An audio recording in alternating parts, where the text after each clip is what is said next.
Reforged Eden 2 has changed everything about building in Empyrion Galactic Survival. It's absolutely turned everything on its head, and I've had to start pretty much from scratch. But don't worry, I'm going to do my best to take you through the changes today, and hopefully give you a little foreknowledge on how to either adapt your builds or build from scratch in Reforged Eden 2, which is coming soon.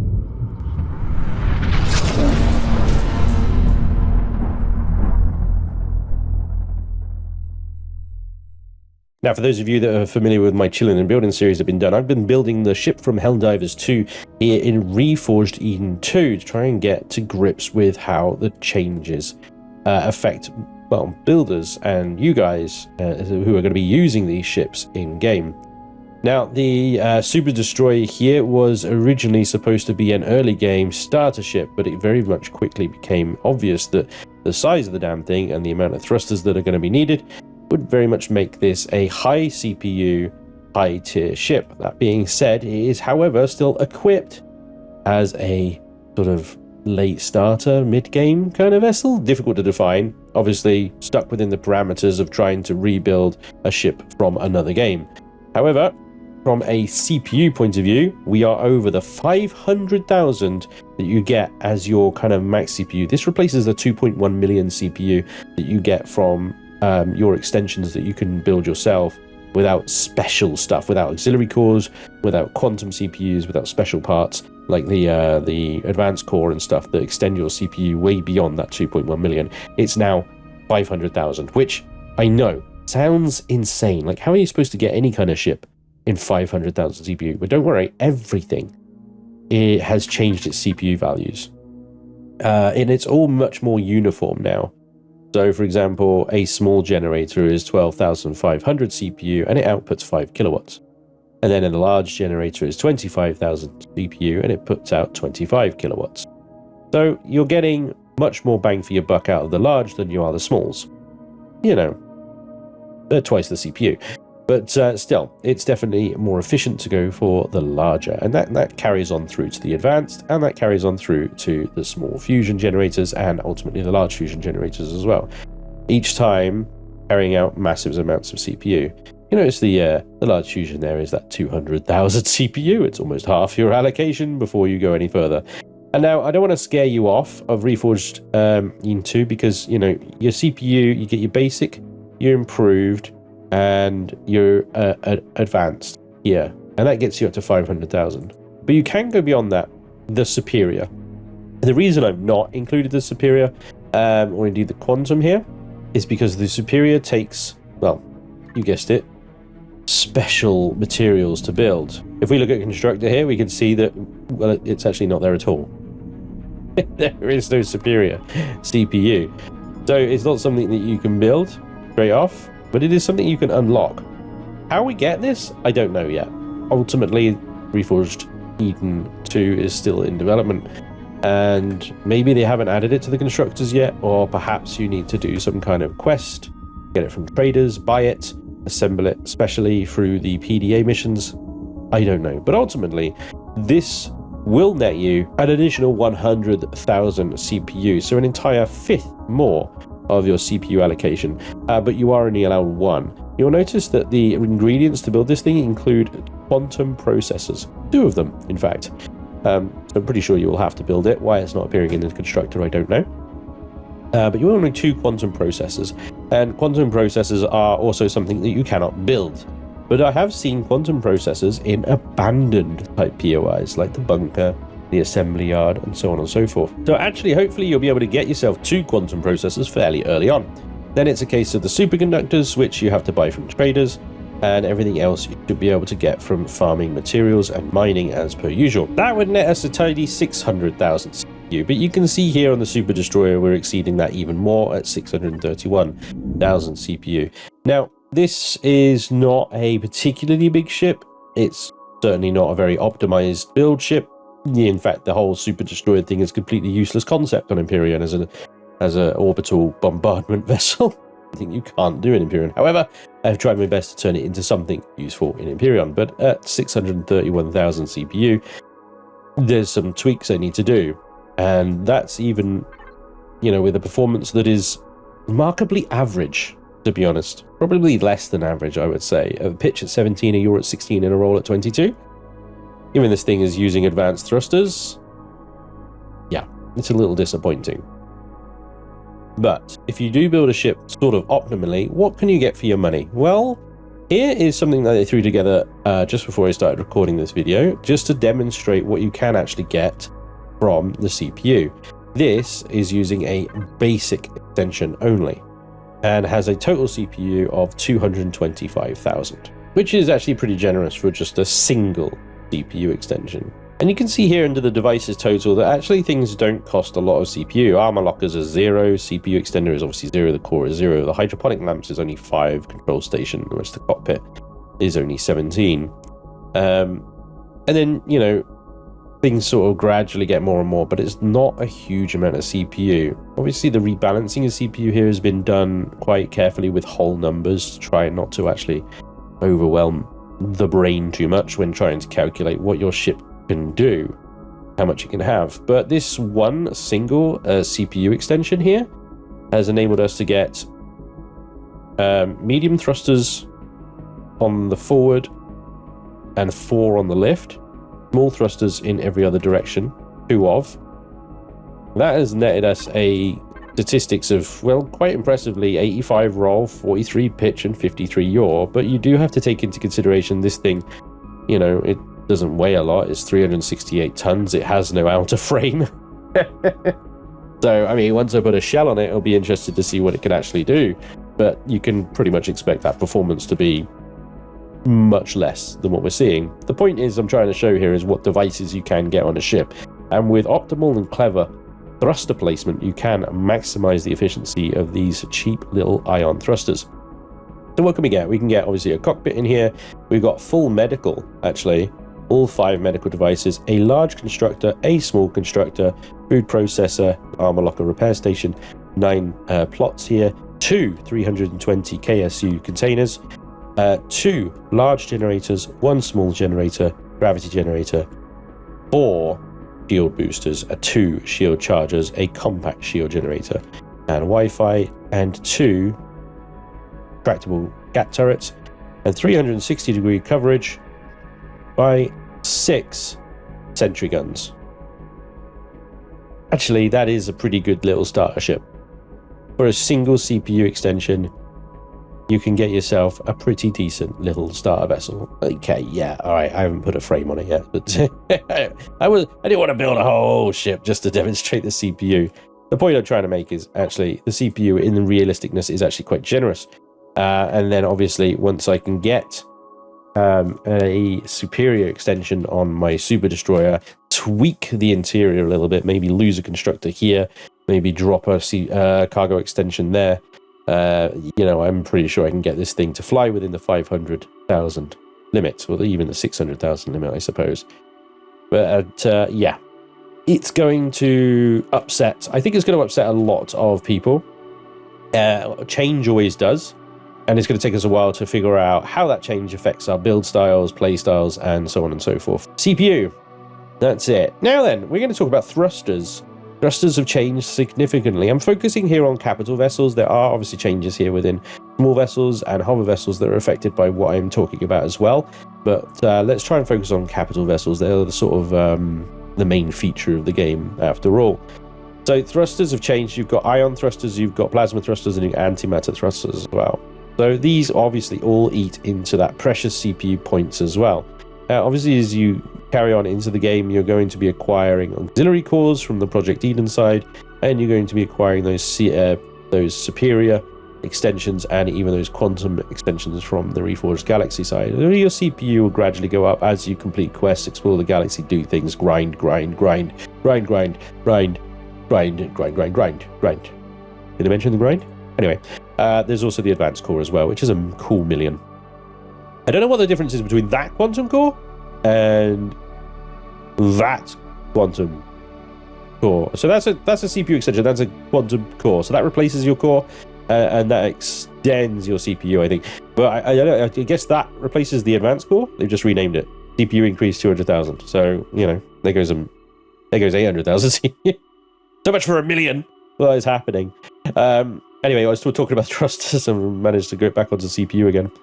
Thrusters! Ion thrusters are, what you're going to be starting with. They're pretty cheap, but they're pretty weak as well. 6 meganewtons of thrust on a medium ion. In comparison, a medium plasma is twice that at 12 meganewtons, but 2,880 CPU compared to the 1,600. So you definitely get more, again, you get more bang for your buck. Just about. You get twice the power, but not twice the CPU. Upgrading to plasmas, if you are on a sluggish sort of ship and you can afford the little CPU hit, definitely going to be worth it. And also you're going to be able to run less of these or more of the equivalent power, if that makes sense. Thrust, right? Am I making any sense? Who knows? Anyway, I'm sure you get it. Antimatter thrusters are pretty much the same. You get more bang for your buck. You get much more force for the CPU cost. So as you can upgrade your thrusters, you're going to want to, basically, assuming you can keep up with the CPU cost. But yeah, that's pretty much it. Now, the other option, the other thing to consider with these is what they cost. And again, we have a look in the tech tree here to have a look at that. You got, let's have a look, the ion thruster CV. These are drive thrusters. Let's stick to mediums just to be consistent, shall we? So that costs you motors, titanium plates, flux coils, and energy regulators probably being the most expensive items there, but achievable within the normal game, early game. Then you got medium plasmas. These things take plasma converters, and they are not something you can build. You have to buy them, find them, loot them, whatever. However, the plasma converters will appear in game is how we will get plasma converters for medium plasma thrusters. Then you've got the antimatters. Now, the medium antimatter thruster takes, platinum, gold, power coils, which is zirconium alloy, antimatter converters, and thruster components. Now, antimatter converters, thruster components, and, graphite as well, all things you cannot build, things you have to buy, find, loot, whatever. So, again, same as the plasmas, you're going to have to basically just play the game out to get the materials to go antimatter. And, of course, have the CPU spare to, upgrade to them. So, there's going to be a lot of catch-22s, I think, in the building. If you're someone who wants to build an endgame ship with all the antimatter thrusters and all the advanced warp drives and the quantum CPUs, you're going to have a shopping list longer than your arm in order to bring that boat in. But then, that's normal. We have custom turrets and stuff. We're already used to that, right? Next thing I want to quickly talk about is weapons. I've covered weapons before in multiple videos, so I'm not going to spend a lot of time. But as you probably know, you've got light, medium, and heavy manual fire weapons. Now, you've got all the normal turrets that Project Eden brought with it as well, so don't panic. Your heavy railguns are still there. However, positron turrets have been removed. Positron blaster is still there, but nobody uses that. It's useless. So positron turrets have gone, which is going to cause a lot of heartache, I think. And a lot of people are going to be a bit upset about that because positron turrets were kind of meta, but they also caused a huge performance issue in the game. And, a massive array of beam lasers dropping FPS down to about 3 or 4 if you're lucky. So I think Nvidia has removed those in lieu of the heavy laser stuff that he's added in. Now, all the turrets have become incredibly uniform. Okay, so we'll start with the cannons here, the light ones. They're 10,000 CPU, 10,000 CPU. Then we go over to turrets, 10,000 CPU, 10,000 CPU, 10,000 CPU. Okay, that's laser, rocket, and projectile are all the same CPU because they are light. And then you go up to mediums and they're 20,000, but all 20,000. The CPU is entirely uniform. I will point out that the MX4 rapid torpedo launchers here, which are probably the least popular weapon in the game, but the best looking in the game, are only 10,000 CPU. Now, even with the slow reload and stuff like that, it's kind of worth it. The same price as a GAT turret. You can have MX4 torpedo launchers. Anyway, I'm pointing that out. That might be changed now, in which case, sorry. But I just wanted to show you, actually, you can be very flexible now with what assortment of weapons. You don't just need to have GATs on your starter CVs if you want to have missile launchers or laser turrets. You can. which means you can punch through shields, which means you can destroy hull, even with a light ship. So, you know, there are options. That's a good thing. Now, the medium, heavy, so on and so forth fixed turrets kind of contradict the overall aim, I think, that is Reforged Eden 2, which is to sort of make your ships slower, heavier, bigger, stupider. Because manual fire weapons require you to be quite agile and stuff like that. So having lots of manual fire weapons on your ships, but also your ship should be slower, meatier. I don't get it. Anyway, they're very pretty. I've gone over them before. I'm not going to go over them again. But the good news is you've got these honking great freaking heavy, medium, light cannons and stuff like that with their wonderful sound effects and explosions and effects and whatnot, coupled with your existing favorites like the cruise missile launchers, the EMP cruise missile launchers, the heavy railguns, the LX2 Thor, and of course the light modulated laser turrets are still in as well, and the turrets and stuff like that. So don't panic too much. Weapons haven't changed a huge amount. CPU is now uniform. You now have more options and manual fires. Plus these turrets look awesome. So, you know, build some awesome boats with them. You'll do great. Now, the hull here on the Super Destroyer is mostly just standard steel to try and keep the weight down so that these ion thrusters actually worked. But if we have a look at the steel blocks large here, shield capacity 1, hardened, shield capacity 2, combat steel, shield capacity 4. Yeah, Xeno steel blocks, shield capacity 6. Every single block that you add to the ship is adding to the overall shield capacity of your ship. Okay, so if you had 10,000 combat steel blocks on your ship, that would have a shield capacity of 40,000 by the blocks alone. Here's my stupid Alpha 8 monster, the Gladiator. This thing has got 46,736 combat steel blocks. No, that somehow reason gives it 210,000 shields, 994. Bear in mind, I don't think it has actually any shield generators. Yeah, it just has an advanced shield generator and that's it. So that just gives 24,000 shields. 24,000 shields is what it gets by default. The blocks are adding that much more to it. Just the combat steel blocks. So, you know, there are now options for such stupid ships like the Gladiator here to maybe make a comeback as an absolute shield tank. But, you know, that's great. I don't need to spend necessarily CPU on shield chargers, boosters, and so on and so forth. The blocks can just add to the shield capacity themselves. But you won't be able to move the damn thing. Let's have a look. Oh, a whopping 4 meters a second forward, and 1 left and right, and 2 reverse. You know, okay, granted, this ship was never designed to move particularly quickly, but, you know, it's got drive thrusters and advanced thrusters and so on and so forth. It's not, like, shy on the thrusters or anything like that, but, you know, it does weigh a whopping 187 kilotons, and I don't think it'll get up to speed to actually warp anywhere. So, yeah. It's useless, still. Funny, though. So I do encourage you all to have a go at Reforged Galaxy 2. I'll link to the scenario down below. It is available in alpha testing at the moment for you to, you know, test and feedback and enjoy and, you know, try out silly experiments like the Helldivers Super Destroyer. Yeah, I'm not sure if this thing's going to get off the ground, to be honest, but I'll do my best.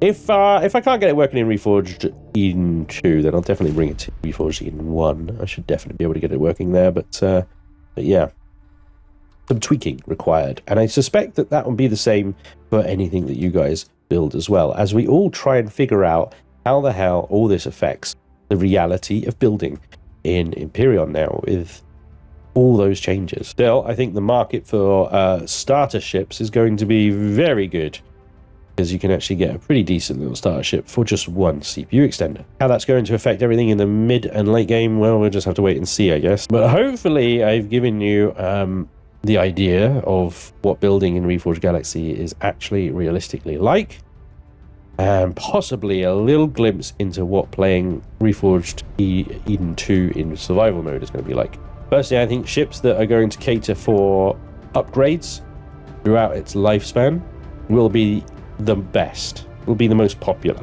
as I suspect that we're going to be doing lots of kind of as and when we can upgrades along the road. But anyway, what do you guys think? Let me know down in the comments down below. What do you think? Do you like the changes that I've shown you today? I suspect you're going to be in the minority.